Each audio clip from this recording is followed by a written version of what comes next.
ஆண்டவராய் இயேசு கிறிஸ்துவின் நாமத்தினாலே உங்கள் அனைவருக்கும் அன்பான நல்வாழ்த்துக்களை இந்த நாளிலே தெரிவித்துக் கொள்கிறேன். கர்த்தருடைய நாமம் மகிமைப்படுவதாக.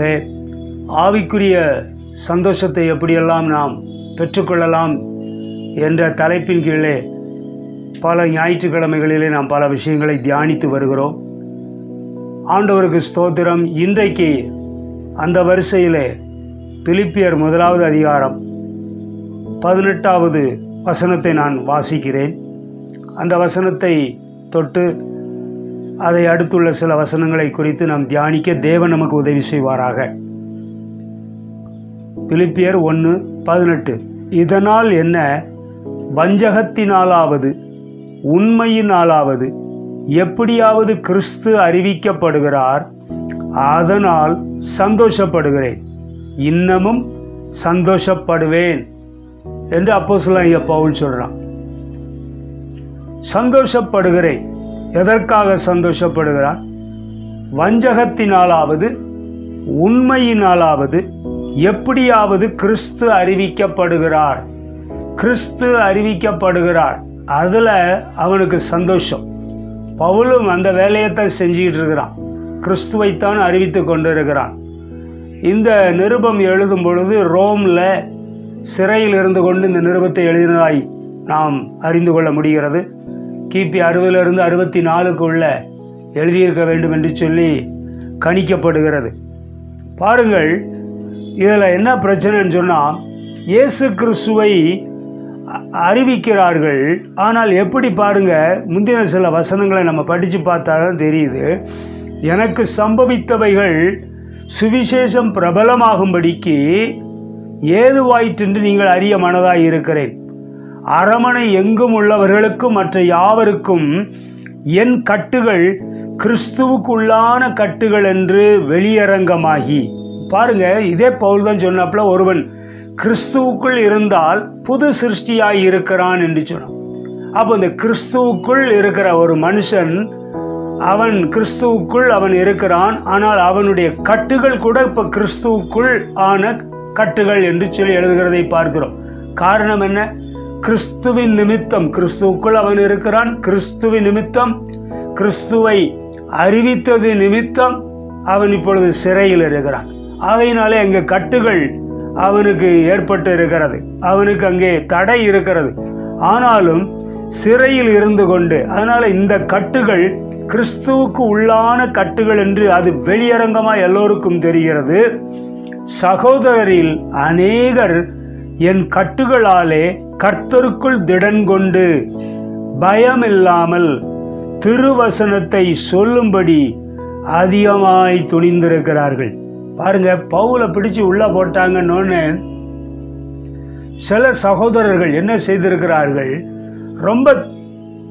ரொம்ப வைராக்கியம் கொண்டு, ரொம்ப துணிச்சலாக, பாருங்க, கர்த்தருக்குள்ள திடன் கொண்டு பயமில்லாமல் திருவசனத்தை சொல்லும்படி அதிகமாய் துணிந்திருக்கிறார்கள் என்று சொல்லியிருக்கிறது.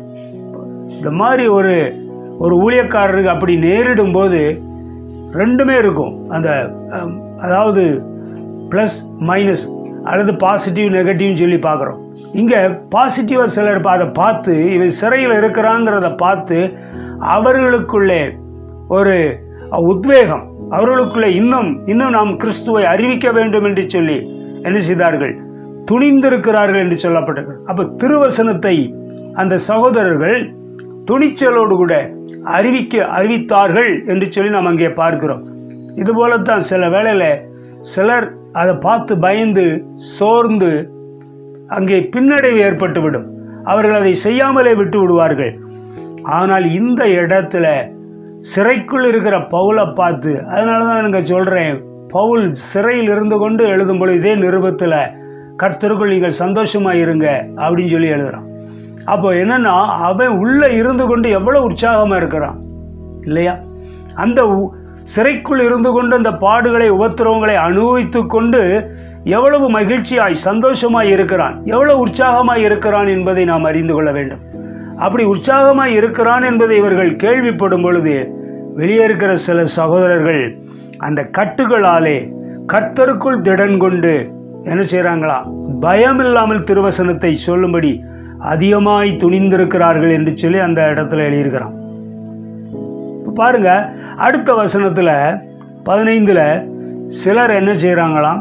பொறாமையினாலும் விரோதத்தினாலும் சிலர் நல் மனதினாலும் கிறிஸ்துவை பிரசங்கிக்கிறார்கள்.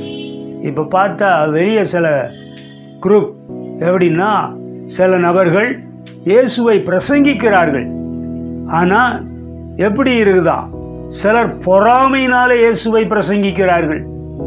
பாரியா, இவனை பாரியா, அதாவது இன்னொரு ஊழியர் அவர் செய்கிற விதத்தை பார்த்து அல்லது அவர் மேலே ஒரு பொறாமை கொண்டு என்ன செய்கிறாங்க?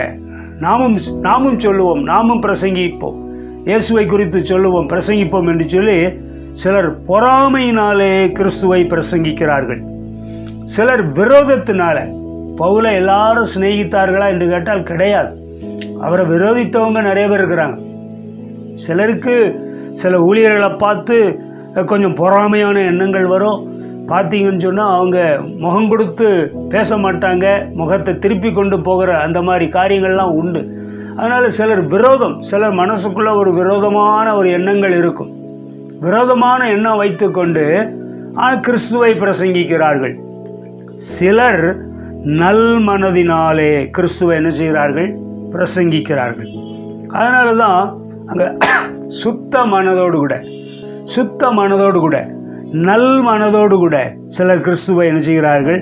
பிரசங்கிக்கிறார்கள்.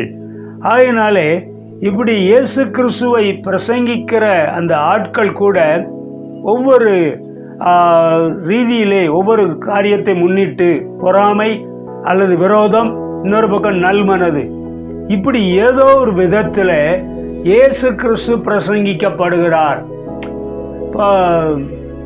இதே இது பவுல் பார்த்தா அதுக்கு ரியாக்ட் பண்ணியிருந்துக்கலாம். இவனும் பொறாமப்பட்டிருந்தா, இவனும் விரோத மனப்பான்மையை வெளிப்படுத்தி இருந்தால் அது எப்படி போயிருக்கும்? ஆனால் அப்படியெல்லாம் அவன் செய்யலை. இன்றைக்கி பார்த்தா அந்த சபைகள் ஆரம்பிக்கிறதுல, சபைகள் இந்த ஆத்துமாக்கள் வர்றது போகிறதுல, இதெல்லாம் போட்டியும் பொறாமையும் சில இடங்களிலே காணப்படுகிறது. ஆண்டவருக்கு ஸ்தோத்திரம். ஆனால் அந்த இடத்துல பவுல் எவ்வளோ ஒரு பெருந்தன்மையோடு கூட இப்படி பேசுகிறதை நம்ம பார்க்கிறோம் இல்லையா? பொறாமையினால சிலர் இயேசுவை பிரசங்கம் பண்ணுறாங்க. சிலர் என் மேலே உள்ள ஒரு விரோதம், பகை உணர்வோடு கூட இருந்து கொண்டு இயேசுவை பிரசங்கம் பண்ணுறாங்க. இயேசுவை பிரசங்கம் பண்ணுறாங்க. சிலர் நல் மனசோட சுத்த மனசோடு கூட பிரசங்கம் பண்ணுறாங்க. அதான் பாருங்கள், சிலர் பார்த்தீங்கன்னா அடுத்து 16 என் கட்டுகளோடே உபத்திரவத்தையும் கூட்ட நினைத்து, எப்படி இவன் ஏற்கனவே கட்டுகளுக்குள்ள இருக்கிறான், சிறையில் இருக்கிறான், அதோட உபத்திரவத்தையும் கூட்ட நினைத்து சுத்த மனதோடு கிறிஸ்துவை அறிவியாமல். பார்த்தீங்களா? அப்போ அந்த கிறிஸ்துவை அறிவிக்கிறதுல சுத்த மனதோடு அறிவிக்க வேண்டும். இங்கே சிலர் பொறாமையினாலே அறிவித்தார்கள், சிலர் விரோதத்தினாலே அறிவித்தார்கள், ஆனால் சிலர் நல் மனதோடு அறிவித்தார்கள். இவன் சொல்றான், சுத்த மனதோடு அவர்கள் அறிவிக்கவில்லை, சுத்த மனதோடு கிறிஸ்துவை அறிவியாமல் விரோதத்தினாலே அறிவிக்கிறார்கள். அந்த இடத்துல பார்க்கும்போது எப்படியோ இயேசு கிறிஸ்து அறிவிக்கப்படுகிறார், இயேசு கிறிஸ்து பிரசங்கிக்கப்படுகிறார்.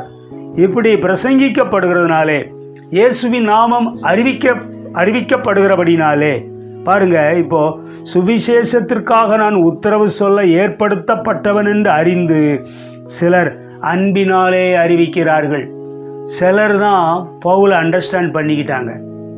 ஆமாம், இவன் உண்மையிலேயே உண்மையான ஊழியக்காரன், இவன் தேவனால் அழைக்கப்பட்டவன், அழைக்கப்பட்டு அவன் என்ன செய்கிறான்? ஊழியம் செய்கிறான். ஊழியம் செய்ததினாலே, கிறிஸ்துவை அறிவித்ததினாலே இன்றைக்கு சிறையிலிருந்து அதனுடைய பாடுகளை அனுபவித்து கொண்டிருக்கிறான். இதெல்லாம் தெரிந்து வைத்துக்கொண்டு, அறிந்து கொண்டு, புரிந்து கொண்டு சிலர் அன்பினாலே அறிவிக்கிறார்கள். அது இன்னும் பவுலுக்கு ஒரு சப்போர்ட்டாக இருக்கும், பக்கபலமாக இருக்கும். பரவாயில்ல, நான் உள்ளே இருக்கிறேன், இருந்தாலும் வெளியே இருக்கிறவங்க இன்னும் இயேசுவை அறிவிக்கிறாங்கன்னு சொல்லி அவனும் சந்தோஷப்பட்டு இருப்பான். அதில் தான் அந்த இடத்துல அப்படி வரும்போது இதில் ரொம்ப தெளிவாக, இதனால் என்ன, வஞ்சகத்தினாலாவது உண்மையினாலாவது எப்படியாவது கிறிஸ்து அறிவிக்கப்படுகிறார், அதனால் சந்தோஷப்படுகிறேன், இன்னமும் சந்தோஷப்படுவேன். இப்போ பவுலுடைய சந்தோஷம் எப்படி வருது பார்த்தீங்களா? இயேசு கிறிஸ்து அறிவிக்கப்படுகிறார், அது வஞ்சகத்தினால் அறிவிக்கப்படுகிறார். அப்புறம் பார்த்தீங்கன்னா விரோதத்தினால் அறிவிக்கப்படுகிறார்.